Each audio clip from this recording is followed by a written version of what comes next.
Kia ora. No mai haere mai ki Aotearoa. Welcome to New Zealand and to Te Awaroa National Park. This little slice of paradise is teeming with creatures big and small, and more adventures than you'll find on any movie screen or storybook. Now I've lived out here in the Wop Wops all my life, and never wanted for anything else. In fact, it's practically in my blood. This place and my family go way back. Things have been a little tricky lately, though. It's fast becoming somewhere I don't recognise anymore, and I don't like it. That's why I dragged you out here, Hoa. With your help, we're going to wean ourselves off outside money and make Te Awaroa a model for sustainability the entire South Island can get behind.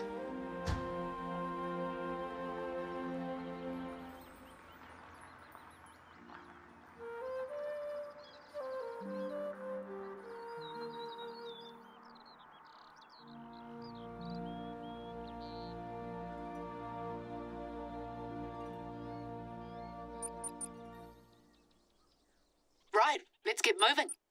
Glad to see you've arrived in one piece. Josh is my nephew. He just got his licence, and I swear that kid spends more time with his hands on the radio dials than on the steering wheel. I hope he didn't talk your ear off. I've had to rely on him a lot lately since my legs started acting up again. I was planning to head out and meet you today, but here I am at home, propped up on 5 kinds of pillows. Doctor's orders. Anyway, that's enough chit-chat from me. Head over to the outpost marked on your hunter mate and let's get you started.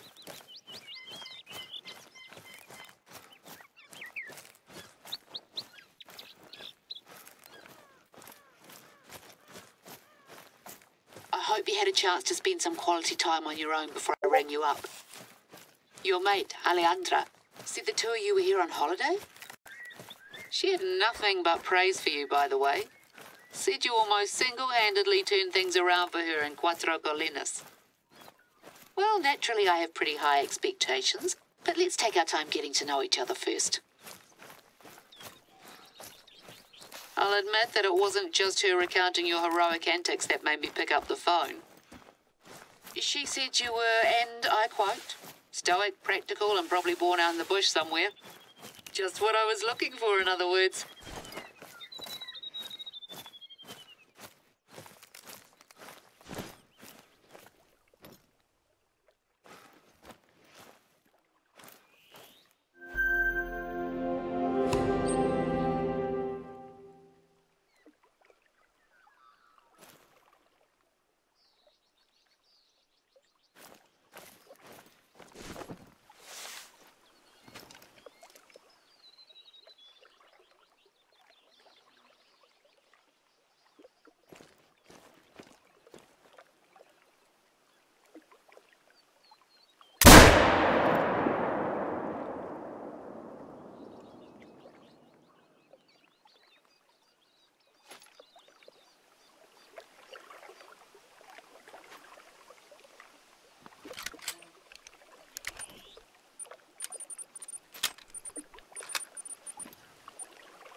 not far now.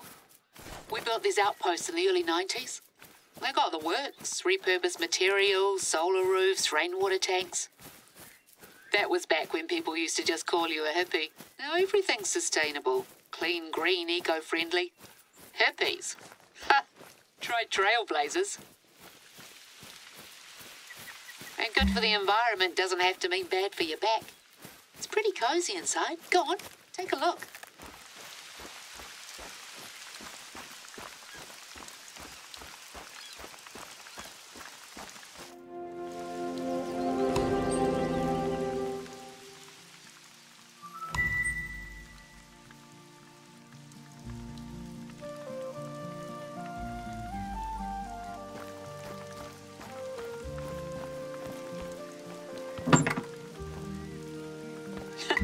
See, we got company. That'll be Josh's doing, the brat. I told him to leave things be, but I guess he couldn't resist. Anyway, maybe it's just as well you get used to it. I'll fill you in later. Right, mate? See that camera on the table? Strap it to your chest and let me explain what exactly you're here for. There's a lookout tower not far away, so you can head up there and get a sense of the place while I flap my gums.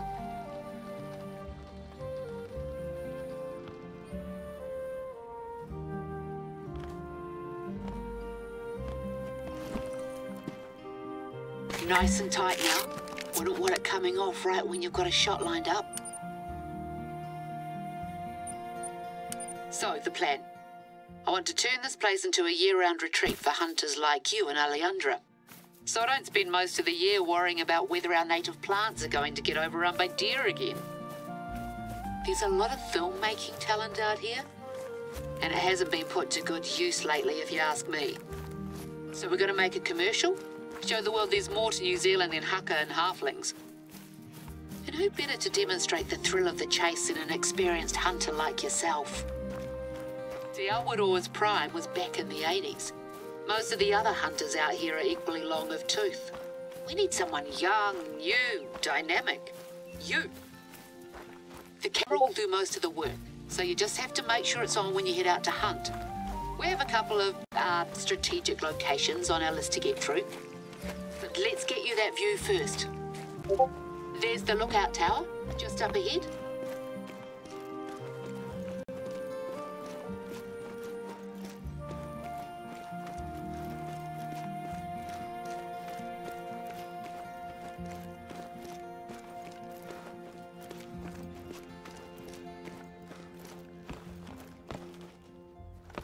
Just take that in. Spectacular, isn't it? This eastern area is all rolling hills and conifers. There's a line of mountains in the centre of the reserve. Oh, and native beech forest. And a lot of rain on the other side. You're not going to be outrunning anything out here, so don't try.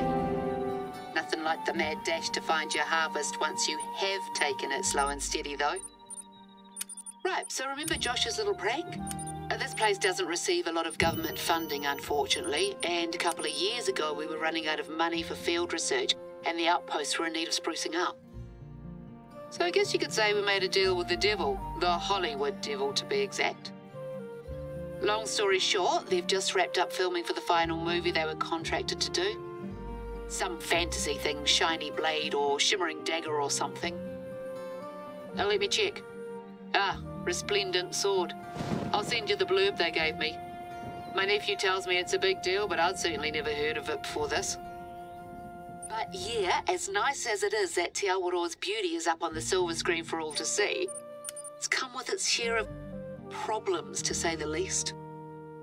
The bigwigs left in a hurry, and we got left with a bunch of basically intact movie sets scattered here and there all over the reserve. Well, I'm telling you all of this because Josh just rang me up and said that he spotted another set on his way back. Not far from where I wanted you to try filming your first hunt. Could I trouble you to go clear it out? We can't run the risk of any of the props from the film featuring in our footage. Cheers. My mentor used to tell me that if you don't look like a bit of a wally when you're stalking your prey, you're probably doing it wrong. So pull up those sleeves and get to know the dirt.